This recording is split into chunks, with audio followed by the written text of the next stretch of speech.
fine, abin da aka koya muku kenan, to amma ina so ku je ku yi bincike. Princesses na Saudi Arabia, Jordan, Qatar, Dubai, duk dai kasashen musulman nan inda musuluncin ya fito shi kansa Saudi Arabia, suna yawo babu dan kwali, suna dressing yanda suke so.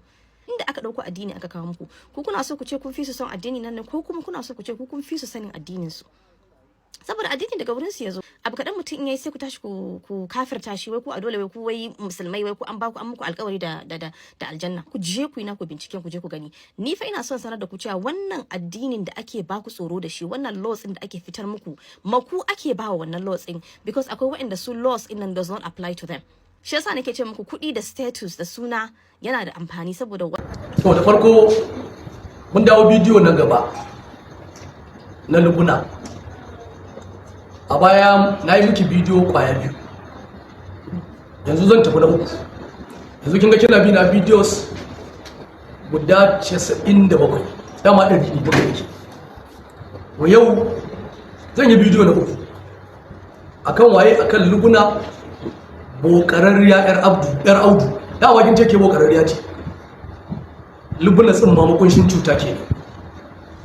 Lubna rai za yanki ba kauye. Yan magana suka ce yan birnin ma yaya aka kare. Lubna kwalba ko kin fashi da sauran sharri. Lubna gefen zani uwar yar iska ko uwar yan iska, kowa ya biki zai yi asara. Ko bai ta kuɗi ba zai yi ta sallah kuma ya ta data wayarsa.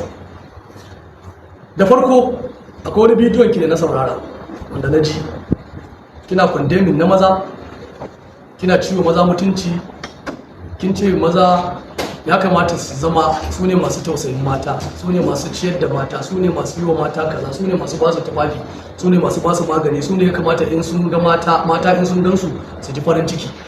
To amma kika ce sai dai akasin haka, maza sun koma kamar irin dodanni.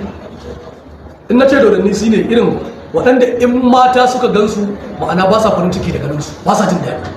Ma'ana duk nauye-nauyen da Allah subhanahu wata'ala ya ɗora wa maza akan mata, kika ce maza ba su sauke wannan nauyin ba.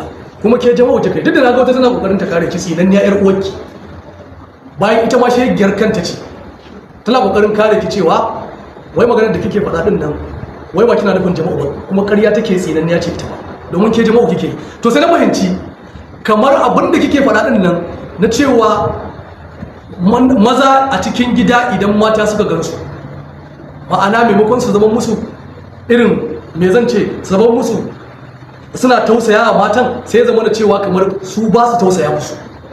Ma'ana maza ba sa jin kan mata. In aka dunkule abin da kike nufi haka ne. To sai na gane kamar wannan abin da kike faɗa kamar rayuwar da aka yi ne tsakanin babanki da babanki.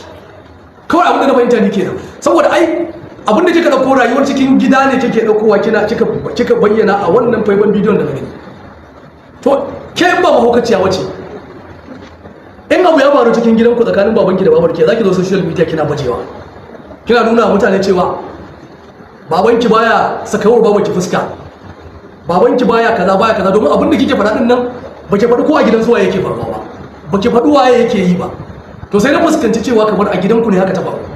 Sai kika fito kina tonan sirri. Kuma babanki ya bar duniya maimakon ki rufa masa asiri, haka ne kuma abin da ya kamata ki masa kenan. Dan ni abin da na fahimta kenan a bidiyon. Kuma mutane ai sun saurara sun ji abin da kika ci. Abin da kika faɗa din nan kin ga tunda kin ce maza haka suke. Ai babanki bai yi furi ba, har da shi. To ina mai tabbatar miki babanki ne yake da irin wannan halayen. Duk mutumin da ya san kimar matarsa bai da wannan halin.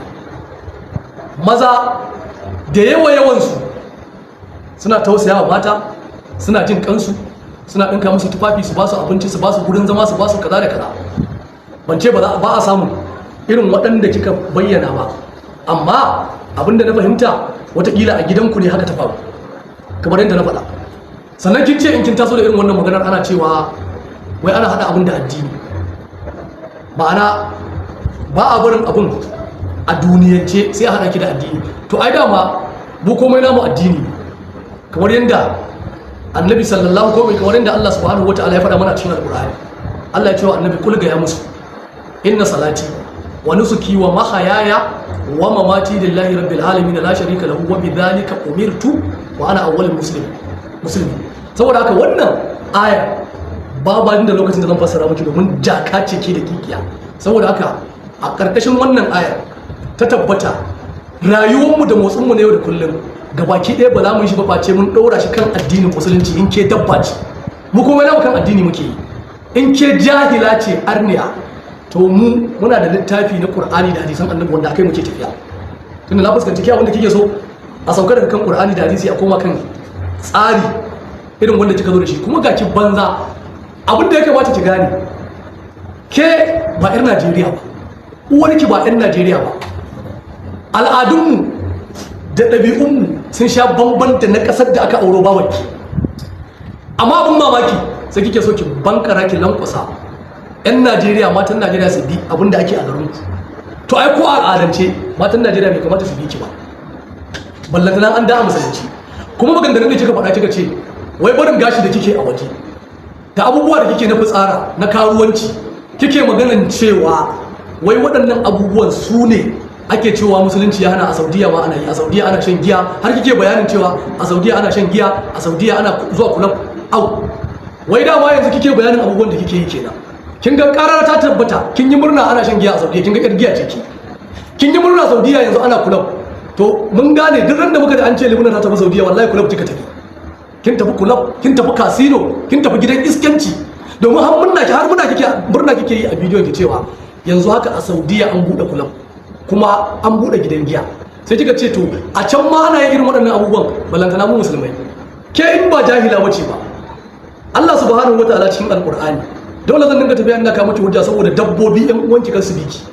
Allah subhanahu wataala yake cewa innamal khamru wal maisiru wal ansabu wal azlamu rijsun min amali shaytan. Allah ya ce fajtanibuhu la'allakum tuflihun. Kinga Allah ya lissafo irin su shan giya, irin su caca da sauransu. Allah ya ce waɗannan abubuwan datti ne, yana daga cikin aikin shaytan. Allah ya ce ku daina, ku guji wannan abu idan kuna son shiga aljanna. Shi yasa kika ga ba ruwanmu da giya, ba ruwanmu da gidan kasino, ba ruwanmu da iskanci irin wanda kike, kuma matan mu ma ba ruwansu da wannan. Kuma abin da zan rufe da shi na ƙarshe, har yanzu kina nan akan arniya ce ki tantagariya. Domin koran wannan maganar ma da kika yi a nan ma sai da kika ƙara barin musulunci. Domin abin da yasa kika ƙara barin musulunci a wurin kin yi musulunci isgilanci.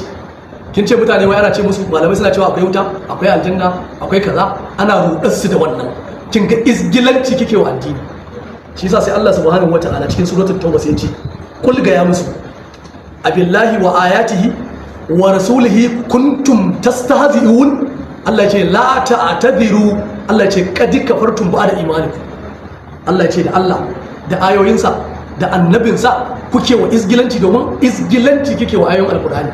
Kina cewa ana rudan mutane da wannan ayoyin qur'anin, ana hana su sholewa da shagali. Kin ga isgilanci ke. To sai Allah ya ce ba mutumin da yake irin wannan babu wani hanzari da Allah zai bashi, an yanke masa duk wani hanzari. Allah ya ce qad kafartum. Allah ya ce kun kafirta bayan kun imani. In adama kina sallah baya, wallahi yanzu ke arniya ce tantagariya, domin ke ba musulma bace kuma ba kirista bace. Kuma in tunda kin ce ke yin iska ce, ki ci gaba da iskanci, mu ba so ki daina. Domin tunda bangaren iskanci baya fatarar irin ku matsiyata, to musulunci ma baya fatarar irin mu. Ki yi, mu kuma za mu zo mu warware. Kuma muna shaida mata wallahi ji wata ta bi ki, wallahi Allah arniya take bi, kuma ita da aljanna wallahi ko kashin ta ba za ta ki ba. Wassalamu alaikum.